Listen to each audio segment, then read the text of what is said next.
do Senhor se encontra hoje lá em 2 Crônicas, capítulo 34, versículo 1. Aleluia, aleluia.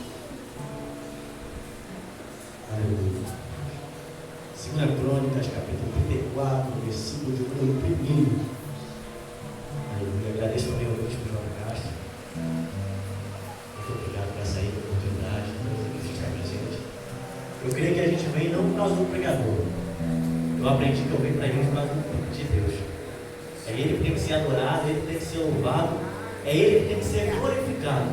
Não é um homem, não é um pastor, não é um irmão, é o Senhor que está no céu. Porque a palavra fala que Ele que é digno de receber toda a honra, toda a glória e todo o louvor.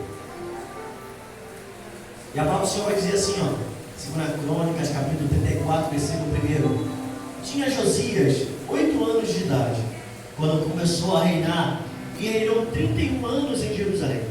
Fez o que era reto perante o Senhor, andou em todo o caminho de Davi seu pai, e não se desviou nem para a direita, nem para a esquerda. Porque no 8º ano de seu reinado, sendo ainda moço, começou a buscar o Deus de Davi, seu pai. E no 10º ano começou a purificar Judá e a Jerusalém dos altos, dos postes ídolos, das imagens de escultura e da fundição. Senhor, meu Deus, meu Pai, amado Pai querido, louvado e exaltado seja teu santo nome. Amado Pai querido, sabemos bem, Senhor, que se o Senhor não falar conosco, Senhor, a gente não vai entender o que o Senhor está querendo dizer. Pai amado, me diminui, Senhor, porque a honra é tua, a glória é tua, o louvor é teu. Que o Senhor cresça, Senhor, e que eu diminua. Pai amado, fala com a tua igreja, Senhor, repreende todo impedimento, toda muralha, todo, Senhor, Pai amado, obstáculo que o inimigo tenta colocar para impedir a tua palavra, Senhor. Pai amado, ser como semente fértil em nossos corações. Pai amado, fala conosco, Senhor, através da tua poderosa palavra. É o que eu te peço, desde já te agradeço. Amém. Amém. Amém. Pode se sentar aí, Senhor. Glória a Deus. A palavra do Senhor é muito interessante, mas antes de eu entrar nesse contexto de Josias, eu tenho que entrar lá no princípio de tudo. Gênesis capítulo 1, versículo 3 vai dizer que Deus, quando Ele tinha visto que a terra era sem forma e vazia, Ele vai dizer que haja luz e houve luz. Só que o interessante é que a palavra Gênesis se representa a origem de tudo, Bereshit, o início, o princípio de tudo. Só que eu tenho visto hoje em dia que as pessoas têm perdido os princípios, as pessoas têm deixado de praticar aquilo que Deus ensinou, as pessoas têm esquecido os mandamentos e têm começado a se desviar para a direita e para a esquerda, e têm perdido o foco do caminho que Deus colocou para a gente aqui nessa terra. As pessoas têm acostumado com esse mundo que a gente habita, mas está esquecendo que a gente só está de passagem. Ei, a nossa morada é lá no céu, a nossa casa é lá no céu, porque Jesus falou, eu vou lá para cima, vos fazer morada, e tendo terminado, voltarei para junto de vós. Ei, aqui não é o teu lugar, essa terra não é para a gente ficar, a nossa casa é lá em cima. E o interessante é que a palavra do Senhor vai falar que no princípio de tudo, quando Ele fez o homem, Adão, Ele coloca Adão no jardim. Só que Ele coloca Adão no jardim com uma função. E a função de Adão era cultivar e cuidar. A função de Adão era plantar e proteger. Só que no princípio de tudo, a serpente, ela faz com que Adão e Eva pequem. E eles quebram o princípio que Deus tinha ensinado a eles. E nisso que eles quebram o princípio que Deus tinha ensinado a eles, eles dão espaço, eles abrem a porta para o pecado aumentar, abundar e entrar no meio deles. A primeira coisa que eu quero deixar para a igreja é: toda vez que você quebra princípio, toda vez que você quebra os mandamentos do Senhor, toda vez que você peca, desobedece, você abre a porta, você dá liberdade para o pecado entrar e para o inimigo operar no meio da tua vida. Então tome cuidado com as coisas que você tem feito, tome cuidado com os princípios que você tem quebrado. Porque a palavra do Senhor vai falar em Provérbios capítulo 22, versículo 28: não removam os marcos que os teus pais colocaram para vocês. Não removam os marcos que os teus antepassados fizeram.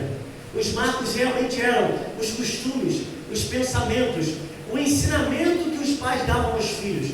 Quando minha mãe, ela me ensinou o caminho que eu devo andar. Minha mãe, ela me ensinou o que eu devo fazer, o que é certo e o que é errado. E eu creio que todos nós aqui somos ensinados o que é certo e o que é errado de fazer. Só que toda vez que você remove esse marco, você começa a se desviar do limite que o Senhor colocou para você não ir.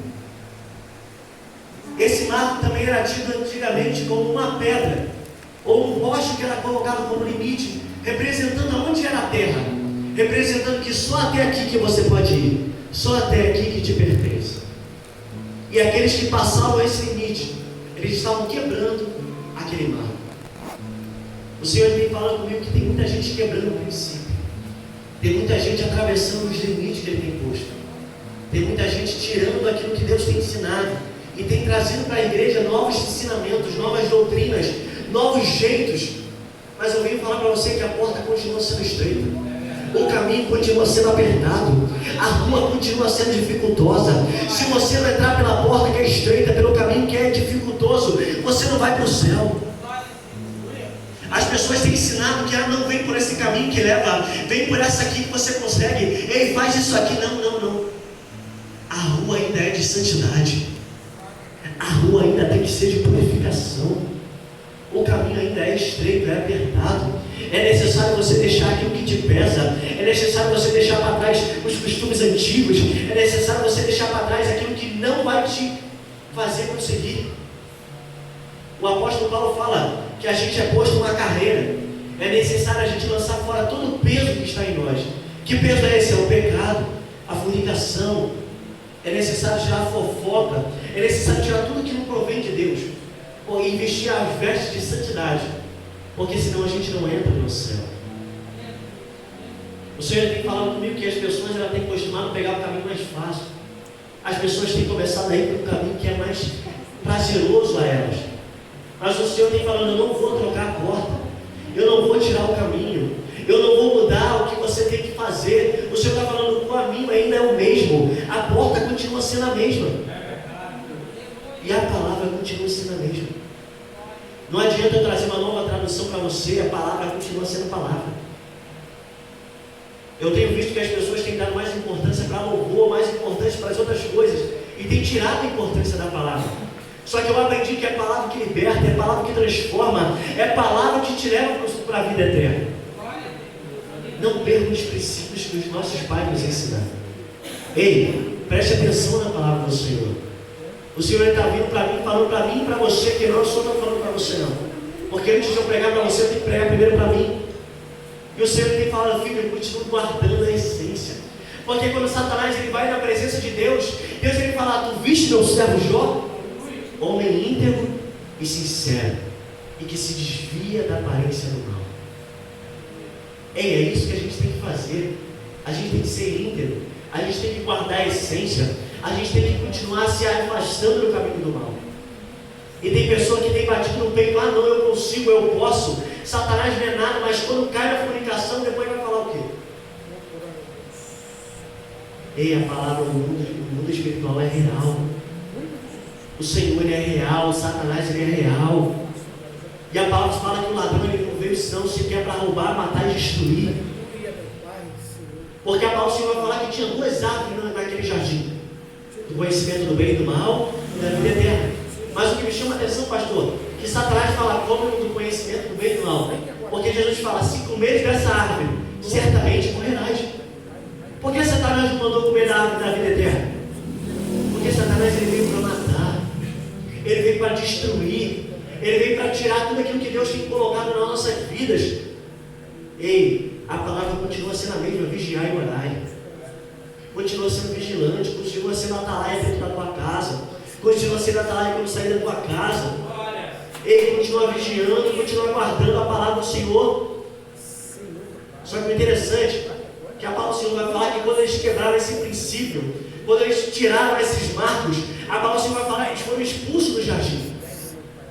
Ei, o que nos tira da presença de Deus, o que nos afasta do jardim de Deus, o que nos impede de entrar nos céus, é o pecado, é a quebra dos mandamentos, é a quebra dos princípios, é a fofoca, é a fornicação. Mas Senhor, eu estou servindo, eu estou fazendo, mas você abre a tua boca para fofocar.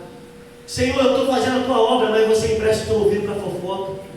Ei, continua guardando a essência, continua andando no caminho de santidade, no caminho de purificação.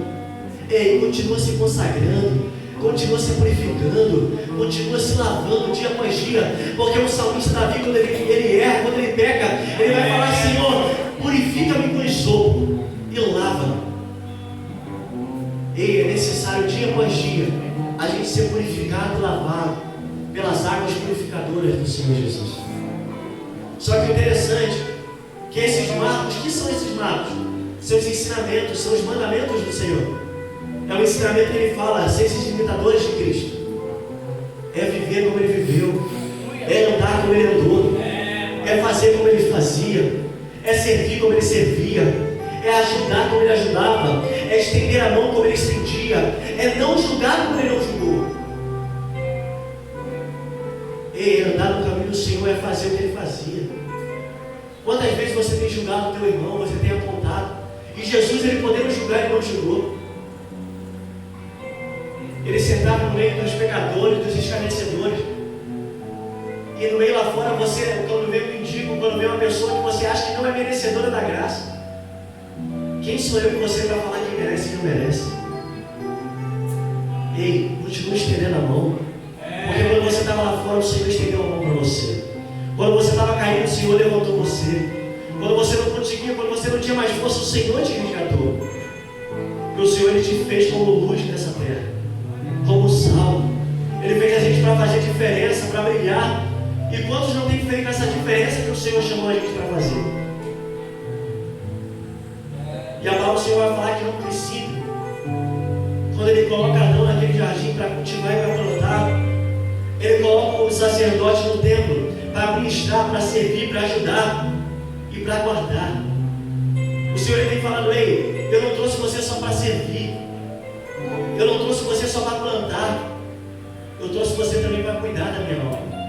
Eu trouxe você também para cuidar dos que estão caídos, dos que estão feridos. Eu trouxe você para pregar aqueles que estão presos, aqueles que estão cativos. Ei, o Senhor te chamou para uma grande função, uma obra. O Senhor te chamou para uma grande obra. E muitas vezes você não tem feito a função que Deus colocou na sua mão para fazer. Às vezes o Senhor te chamou como uma missionária e você não tem feito uma obra de missionário. Às vezes o Senhor te chamou como diácono e você não tem feito uma obra de um diácono. Às vezes o Senhor te chamou mesmo como obreiro e você não tem feito uma obra de obreiro. O Senhor está falando: ei, comece a fazer a função que eu te dei para fazer. Comece a praticar aquilo que eu fiz de você praticar. Ei, a obra do Senhor é do reino do céu, tomada a força. E que obra que você tem para apresentar ao Senhor? Porque a palavra do Senhor vai falar que no grande dia a balança vai pesar para o mal ou para o bem. O que você tem feito? O que você tem para apresentar a Deus? Ei, quais são as suas obras? E o Senhor vai falar que não era bom que o homem andasse sozinho. E Ele faz a mulher com uma função. E a função da mulher é auxiliar o homem, ajudar Adão. Deus, Ele não fez a mulher para ficar na cozinha. Os homens que botaram essa função da mulher. Deus chamou a mulher para ajudar o homem. É quando o pastor está orando, a mulher tem que estar intercedendo pela vida do pastor. É quando o pastor está cavando o poço, a mulher tem que ajudar o pastor a cavar o poço. É quando o pastor vai evangelizar, a mulher tem que estar junto. Hoje a gente vê mais homem na obra do que menos mulher. Às vezes a gente vê mais mulher do que homem. A gente está vendo as coisas contrárias ao que o Senhor tem ensinado. Ei, o homem tem que estar na função que o Senhor colocou e a mulher tem que estar ajudando o homem. Não Glória é a Deus. O Senhor fala que o Senhor não fez o homem maior que a mulher, nem a mulher maior que o homem. É andar em igualdade, é andar um para o outro e andar no caminho que Deus ensinou. Mas hoje em dia a gente vê querendo irmão ser maior que irmão. E aqui quem tem que crescer é o Senhor.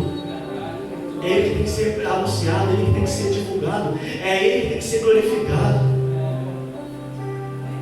E a palavra do Senhor vai falar que no princípio tinha princípios. Só que a gente vai vendo que o povo ele vai saindo do Egito, ele vai perdendo esses princípios, ele começa a colocar dentro de Israel a idolatria, o pecado, a fornicação, a imoralidade, começa a entrar dentro de Israel. E Israel agora começa a passar a ser uma nação sem princípios, uma nação imunda. Começa a ser uma nação que está saindo do caminho do Senhor. A palavra do Senhor vai falar que Josias ele tinha um pai e um avô. O avô dele era Manassés e o pai dele era Amon.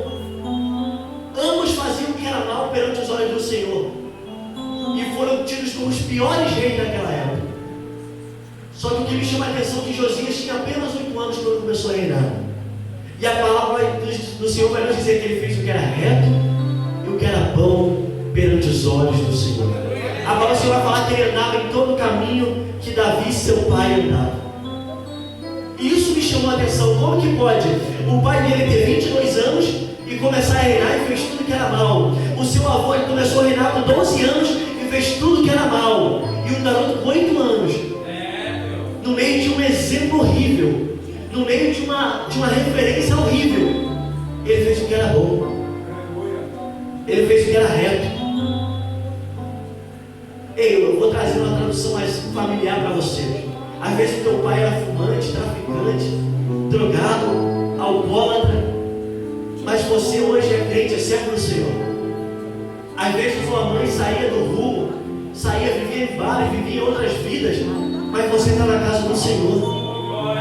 Sabe o que o Senhor está querendo dizer para você? Ei, a tua família, a tua casa, não importa qual é o cenário que você nasceu, a mão de Deus continua te alcançando. Não importa onde você estava, a mão de Deus te alcançou. E é o Senhor falando para você, para Josias: Josias, você nasceu no meio de idolatria, você nasceu no meio de pecado, você nasceu no meio de uma referência ruim, mas você é escolhido do Senhor. O nome Josias representa dado por Deus. A palavra do Senhor vai falar que Josias, antes dele nascer, 3 séculos antes, a vida de Josias era anunciada. 3 séculos antes, ele representa 300 anos atrás. O Senhor tinha anunciado através de um homem de Deus, de um profeta que não tinha nome. Um profeta que não tinha nome, mas era homem de Deus. Ei, você não precisa de nome forte.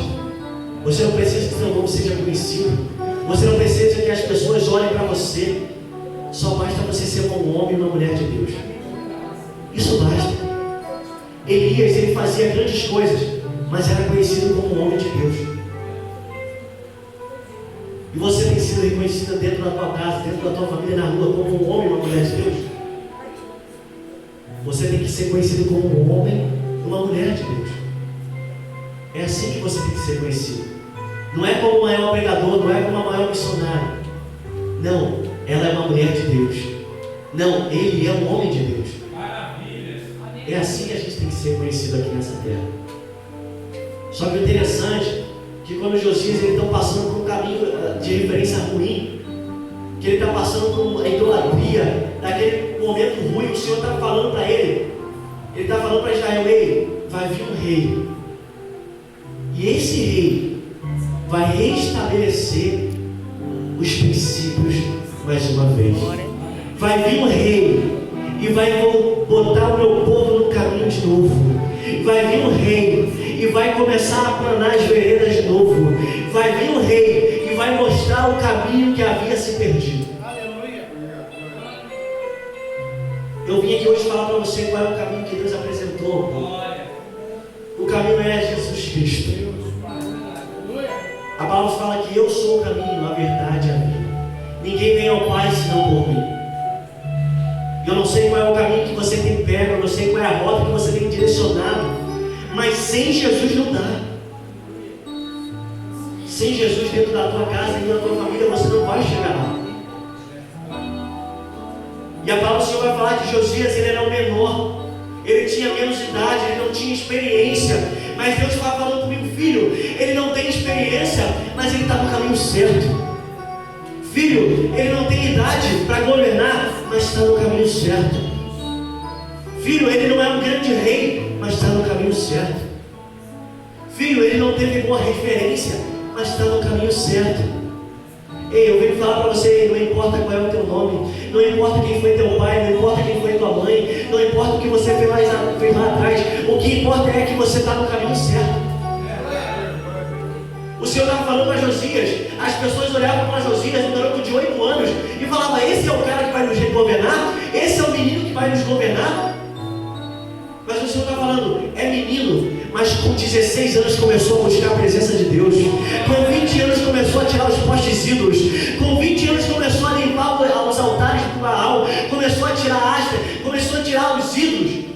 Você está entendendo o que Deus está falando? Ei, não tem idade para adorar não. Quem levanta sou eu. Ei, quem traz sou eu. Quem edifica sou eu. Quem faz sou eu. Deus está falando, Josias pode até ter 8 anos, mas melhor que a experiência é a presença de Deus. Porque Saul era bom para a batalha, Saul era guerreiro, Davi era apenas um pastor. Mas a palavra do Senhor vai falar que Saul, sem a presença, não fazia nada. Davi, um pequeno garotinho, com a presença fazia muita coisa. Ei, Deus está falando para você que Ele não precisa da tua experiência, Ele não precisa da tua capacidade, Ele não precisa do teu diploma, Ele não precisa do que você tem. Ele está falando, ei, o que basta para você é a minha presença. O que basta dentro da tua casa é a minha presença. Às vezes você tem uma causa impossível, um cenário impossível. Deus está falando, ei, a minha presença te basta. Paulo ele vai falar, Senhor, tem um espírito que está me angustiando, Senhor. Paulo vai falar, Senhor, tem algo que o Senhor está me atormentando. E Deus vai falar, Paulo, a minha graça te basta. E eu conjecturando, Paulo vai perguntar, mas Jesus, Deus, que graça é essa que me basta? Aí Deus vai falar para ele assim, é aquela graça que quando você cair, ela te levanta. É aquela graça que quando você não aguentar mais vir para a igreja, eu te trago. É aquela graça que quando você quer desistir, quer sair da presença de Deus, Ele está falando, vai mais um pouquinho. É aquela graça que quando Jeremias quis parar de falar a palavra de Deus, a palavra ardeu como um fogo dentro do seu osso. E isso é a graça de Deus dentro de você, dentro de mim. É a graça que nos impulsiona a vir na presença de Deus. É a graça que nos impulsiona a não desistir. Porque eu venho falar para você que o importante não é se levantar. O importante é permanecer de pé. O difícil é suportar as facadas. O difícil é suportar as línguas que batem contra você. O difícil é suportar a fofoca no teu nome. É você passar na rua e a pessoa nem disfarçar.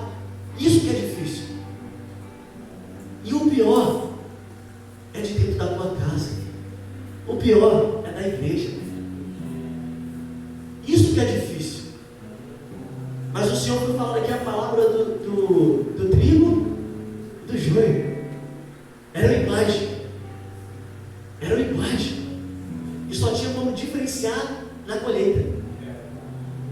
Quando o quê? Porque um se dobra e o outro não se dobra. Você está entendendo? Eu, na presença de Deus, eu quero me prostrar. Ei, eu na presença de Deus, é Ele que tem que aparecer. É Ele que tem que crescer aqui dentro. Aqui a glória é dele, a honra é dele, o louvor é dele, a fama é dele, o forte é para Ele, os louvores são para Ele, a música é para Ele. É para Ele. Enquanto tem pessoas que não conseguem nem curvar a cabeça. Você está entendendo? Tem os judeus que eles usam eu esqueci o nome, eles usam o negócio aqui. Eu esqueci o nome, mas vocês sabem. Kippá, eu acho. Só que o interessante é que eles têm que andar assim. Por quê? Porque eles falaram que se eles levantassem e o kippá caísse, eles eram soberbos. Então eles andavam com aquilo assim, ó, para eles saberem que quem tem que aparecer é Jesus. Você está entendendo o que Deus está querendo dizer para você? Ei, Ele vem falar para você que, ei, filho, eu vou resumir um pouquinho para você. Ele está falando hoje, nessa noite, filho, o caminho ainda é o mesmo. Filho, quem tem que aparecer na tua vida sou eu. Filho, eu te chamei como luz. Tem aquele louvor, eu sou um espelho que reflete a imagem do Senhor. Sabe o que é isso? Aqui eu aprendi que aqui no altar, o fogo desce no altar e o altar vai para baixo. Por quê? Porque o altar é um espelho que reflete a glória do Senhor. E eu vim perguntar, você tem sido um espelho que reflete a imagem de Deus? Ei, espelho é refletir. É quando você olha lá, ele olha para você e fala, não vivo mais eu, mas quem vive em mim é Cristo. É você falar, eu quero ir para a festa, mas aí a vontade de Deus fala, não, você vai para a igreja. É você falar, a minha vontade é ir lá tomar um açaí, mas aí o Espírito Santo fala, não, você vai para a igreja. A minha vontade é ficar dormindo na cama, mas o Espírito Santo fala, vai levantar para se consagrar. A minha vontade é ir falar com os amigos, mas Deus fala, não, vai para a tarde de oração. Isso é a vontade de Deus. E as pessoas têm achado que isso não importa mais. Agora até pode parecer fácil ainda, está difícil ainda, mas vai chegar um tempo que você não vai ter nem mais igreja para você ir. Vai chegar um tempo que você nem vai mais poder ouvir a palavra do Senhor, nem pregar mais você vai poder. E aí eu vim te perguntar aí, como que vai estar o azeite? Você tem reserva? Porque se não tiver, você não aguenta. Eu venho falar, sabe o que é ter prudência? É o Senhor está falando, filho, eu vou voltar. E você está lá, ó, eu tenho que botar o azeite em reserva. Porque ele vai voltar, então eu tenho que ter o azeite em reserva. Isso é prudência. É antes de acontecer, você já está se preparando.